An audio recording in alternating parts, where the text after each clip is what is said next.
Marie-Andrée Duherne, administratrice de la FNPL, qui est vice-présidente, qui est chargée d'un dossier sur la place des femmes en élevage, qui est également la présidente de la FDSE du Morbihan, qui est présidente du CIRBIF.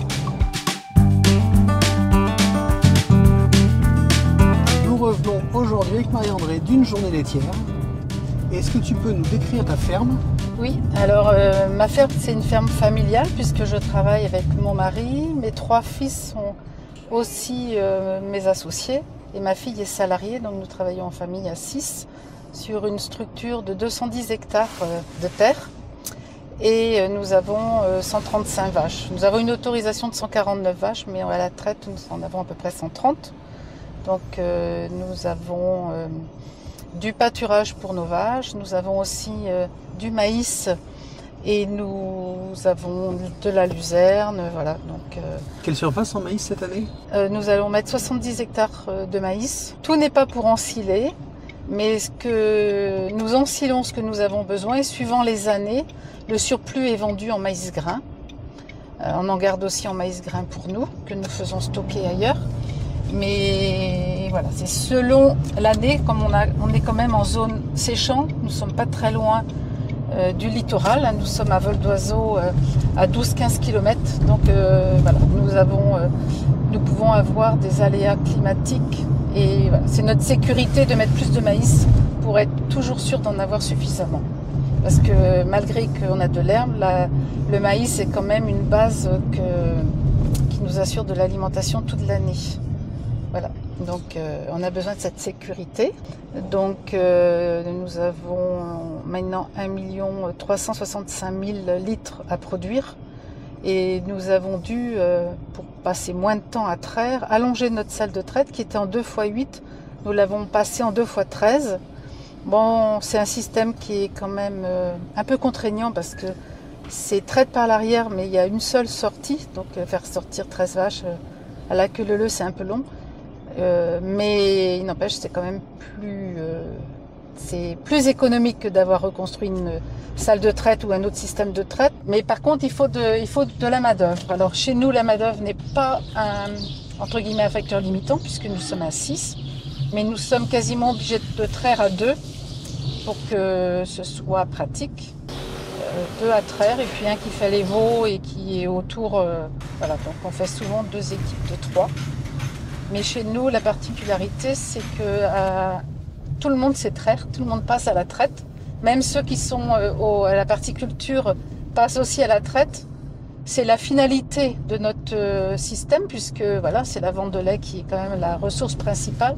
Tout ce que l'on fait sur notre ferme, au final, c'est pour produire du lait. Donc voilà, personne ne rechigne à la traite, puisque c'est l'aboutissement final de notre travail.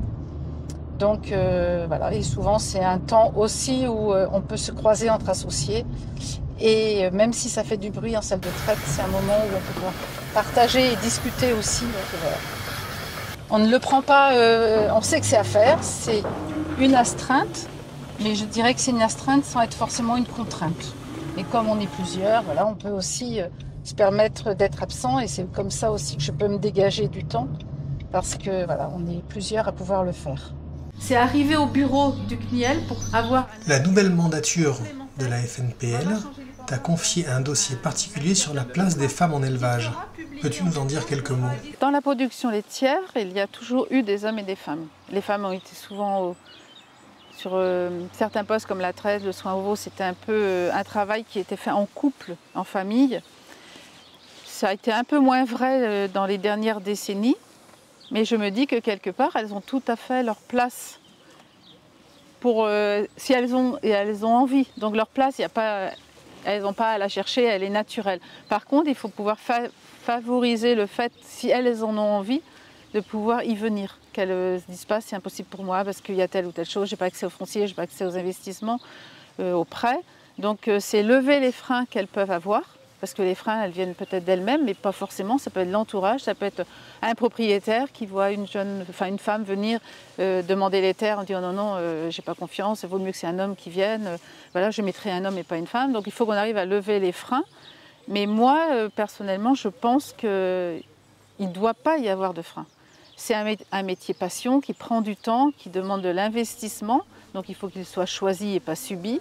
Mais du moment qu'il est choisi, que les personnes sont bien formées, on doit arriver collectivement à lever les différents freins qui peuvent être d'ordre professionnel ou familial. Donc c'est ça qu'il faut que d'abord on arrive à identifier quels sont les freins s'il y en a, quels sont les manques, si c'est manque de formation, parce que souvent les femmes qui viennent en agriculture ont souvent un bagage différent parce qu'elles ont fait des études, souvent très bien formées, pas forcément dans le milieu agricole.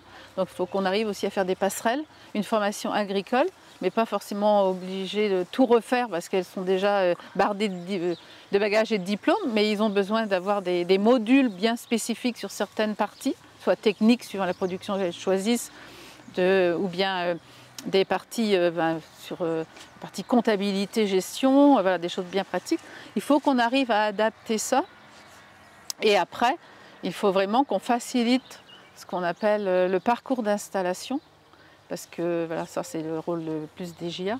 Mais on a vraiment besoin d'avoir des agricultrices de la production laitière, on l'a bien vu par les courbes, que si on ne ramène pas des agricultrices ou des salariés femmes agricoles, on n'arrivera pas à maintenir le cap qu'on s'est donné de garder 24 milliards de litres en France parce qu'il manquera du monde. Et on voit bien, la pyramide des âges nous le dit, on n'aura pas suffisamment d'hommes et de garçons pour pouvoir faire la relève si on n'intègre pas une partie de femmes. Et dans les équipes, je pense que de toute façon la mixité, on est toujours gagnant. Et dans des équipes, hommes et femmes, on est complémentaires. Et je pense qu'on peut s'enrichir mutuellement et avoir un collectif de groupes de travail plus efficace si on a des hommes et des femmes ensemble pour la réflexion, les choix de décision. Voilà, les femmes, on a peut-être une approche différente et je pense que ça peut apporter que du plus. Si tu avais un message à l'intention des jeunes femmes qui envisagent l'élevage laitier. Alors moi je dirais que c'est un métier passionnant parce qu'on travaille avec du vivant, on travaille à l'extérieur, on est avec des animaux qu'on suit. On suit aussi leur descendance. Il y a un travail sur le long temps, parce que voilà, on travaille avec les saisons. Donc c'est un travail qui est passionnant. C'est un travail qui a du sens, parce qu'on nourrit les gens, qu'il faut oser. Il faut regarder des exemples positifs. Il faut regarder ce que j'appelle parfois des modèles inspirants de gens qui ont réussi. Et il y en a plein. Et il faut d'ailleurs qu'on les mette en avant pour que les gens les voient et puis se dire si elle a réussi, pourquoi moi je ne suis pas capable, si j'ai envie de faire comme elle, et je suis dans une autre région de France, je suis dans un autre contexte, mais moi aussi j'ai envie de le faire. Donc voilà, il faut s'inspirer et communiquer positivement. Je pense qu'on a besoin de cette communication positive dans le métier, parce que c'est vrai que dans le syndicalisme, on dit souvent que les choses ne vont pas et c'est ce qu'on revendique pour changer les choses, mais il faut aussi positiver, dire qu'on a un beau métier, on peut s'épanouir, on peut y trouver du sens et moi j'encourage toutes celles qui ont envie de venir à la profession et à la production laitière de venir.